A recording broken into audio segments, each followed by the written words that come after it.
का ऐतिहासिक मोड़ पर इस देश में लोकतंत्र और संविधान को बचाने के लिए हो रहे चुनाव में इंडिया ब्लॉक के साथ लोकप्रिय अनुभवी और विवेक से बड़े संजीवे राजनेता, बिहार सरकार के पूर्व लघु सिंचाई मंत्री, पूर्व शिक्षा मंत्री, भारत सरकार के पूर्व जल संसाधन राज्य मंत्री और आज से कोई 45 वर्ष पहले पहली बार विधायक चुनकर 1980 में निर्णय और सार्वजनिक के पिछले 47 साल से सेवा करने वाला गरीबों के मसीहा लालू प्रसाद जी के सबसे भरोसेमंद,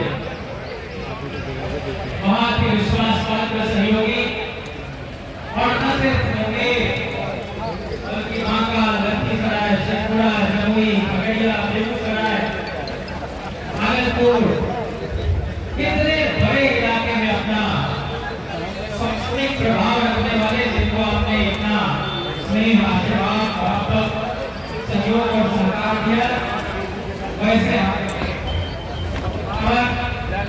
और तेजस्वी जी की सर्वसमावेशी राजनीति को और भी ज्यादा मजबूती प्रदान करने के लिए आपके बीच आज सफलतापूर्वक नामांकन करने वाले आदरणीय जयप्रकाश नारायण यादव जी यहाँ मौजूद महागठबंधन के सभी दलों के सभी नेतागण, विधायकगण, विधान पार्षद, पंचायती राज के चुने हुए प्रतिनिधिगण, नौजवान दोस्तों, महिला साथियों और प्यारे बच्चों, आप जानते हैं कि कोई साधारण चुनाव नहीं है और यह झूठ के खिलाफ, नफरत के खिलाफ, सच्चाई और मोहब्बत के बीच एक विकल्प को चुनने का चुनाव है। और जिस तरह से बिहार में पिछले 17 महीने में तेजस्वी जी ने लगातार मुद्दों के आधार पर जो वायदे के आपके बीच पूरा करने का काम किया, ठीक यही काम राष्ट्रीय स्तर पर 2024 की सरकार जो आप चुनेंगे, गरीब लोगों की हुकूमत कायम करेंगे, यही होगा। हमें अलग से कुछ नहीं कहना है, लेकिन एक बात जरूर आपके बीच करना चाहता हूँ। आदरणीय जयप्रकाश नारायण जी ने हमेशा बड़े पाए के राजनेताओं की सोहबत में राजनीति की। आज पहले लोकनायक जयप्रकाश नारायण जी ने जो छात्र आंदोलन शुरू किया था, वो चाहते थे कि जयप्रकाश जी 77 में ही चुनाव लड़ना पाएगा, लेकिन इनकी उम्र 25 साल उस समय नहीं थी। तो तयशुदा उम्र के पहले अगर किसी के अंदर इतनी प्रतिभा हो, इतने बड़े नेता की पसंद को बन जाए, तो आप समझ सकते हैं कि इनके अंदर जो जनसेवा का भाव रहा है वो कितनी बलवती धीरे धीरे और होती गई। और शिक्षा मंत्री के रूप में जो इनका काम रहा, जयप्रकाश नारायण जी उसमें रामाश्रय यादव जी उसके चेयरमैन हुए और लगभग 30 वर्षों के बाद, 23 वर्षों के बाद ये काम 2022-23 में शुरू हुआ और 2.25 लाख शिक्षकों की बात, 4,40,000 शिक्षकों को राज्यकर्मी देने का दर्जा, और आज पीटे जा रहे हैं सड़कों पर। ये फर्क है सामाजिक न्याय की सरकार में और दंगाई दवाइयों की सरकार में। ये भी आपके बीच चर्चा चाहता हूँ कि बहुत ही समाजवादी सोच का परिवार रहा। जयप्रकाश जी का पितृपक्ष जितना मजबूत रहा है, उतना ही सशक्त इनका मातृपक्ष। और प्रधान जी थे, उन्होंने इस पूरे इलाके में जो गरीब लोगों को सम्मान के साथ जीने का एक मजबूत उनको ताकत प्रदान करने का काम किया। उनके बारे में तो जो पुरानी पीढ़ी के लोग युवा को बताएंगे, बराबरी की लड़ाई और इस बात का बार-बार जिक्र आदरणीय लालू प्रसाद जी भी करते हैं। आप जानते हैं कि बिहार में जो बाढ़ की भीषण आई और उसमें जल संसाधन मंत्री रहते हुए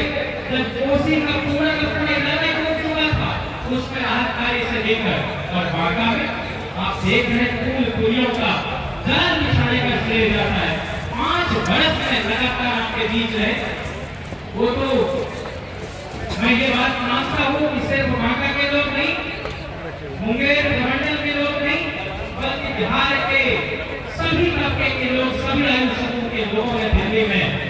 हमने एक उस नेता को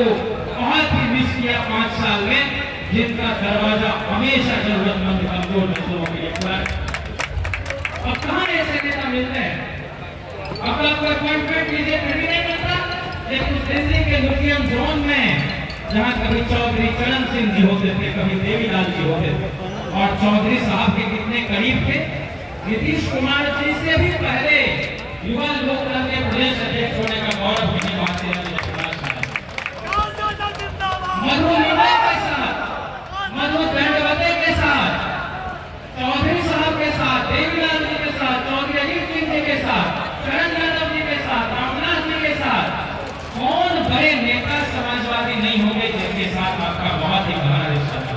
और उससे जो अनुभव आपने हासिल किया वो हम जैसे नौजवान लगातार आपसे सीखते रहे और आपकी मोहब्बत आपका से मैं दोहराना चाहता हूँ इस बात को कि ये एजाज कम लोगों को हासिल है कि मधु लीवे साहब ने जिस मुंगेर लोकसभा क्षेत्र का प्रतिनिधित्व किया, वहाँ का लोकसभा क्षेत्र का दोनों का इन दोनों क्षेत्रों का नुमाइंदगी करने का गौरव आपको हासिल है। इन दोनों राज्य के लोगों ने आपको देश की सबसे बड़ी पंचायत में पहुंचाया। ये दुर्भाग्य है, पूंजी का दबाव बढ़ रहा है, लोग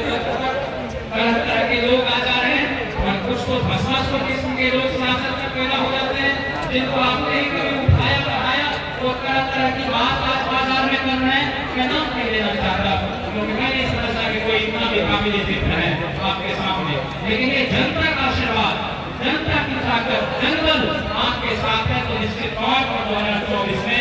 आपको लोकसभा पहुंचने से दुनिया की कोई ताकत रोक नहीं सकती।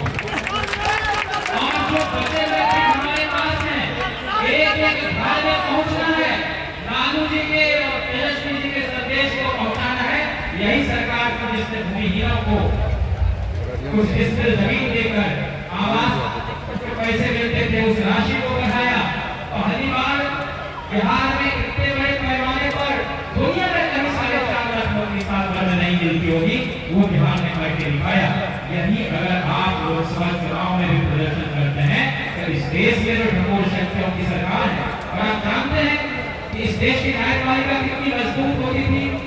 कि एक चुने में प्रधानमंत्री का निर्वाचन मेरा तो हो सकता था, लेकिन अभी इलेक्टोरल बॉन्ड पर प्रधानमंत्री का बयान 2 दिन पहले सुना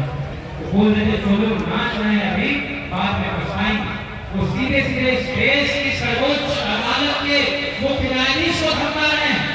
देश का ढांचा टूट जाएगा। इसलिए जयप्रकाश जी जैसे लोगों का लोकसभा में